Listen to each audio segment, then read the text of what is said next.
Sekjen Partai Gerindra Ahmad Muzani menyebut struktur kabinet hampir rampung disusun Presiden terpilih Prabowo Subianto. Muzani bahkan menyatakan sejumlah sosok sudah dipanggil Prabowo.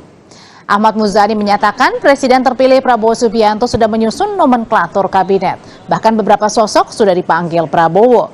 Muzani juga menyebut ada Menteri Jokowi yang akan kembali duduk di kabinet Prabowo Gibran. Ditanya lebih lanjut soal menteri dari PDIP, Muzani menjawab, insya Allah ada.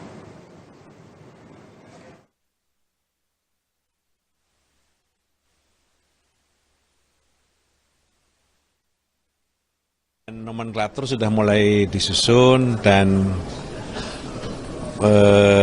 bahkan sudah mulai ada yang dipanggil. Tapi nggak masuk gue ya. Termasuk nama yang beredar, Hamin berapa sebelum pelantikan atau di hari pelantikan? Apa itu? Untuk pengumuman nanti kabinet dan nomenklatur.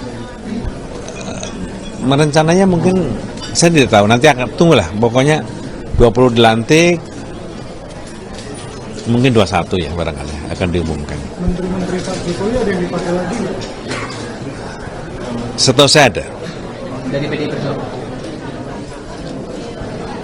Karena beredar nama 3 nama Pak, ada 3 nama yang jadi menteri sekarang, Menpan RB, Pak Azwar Anas. Tunggu. Insya Allah ada.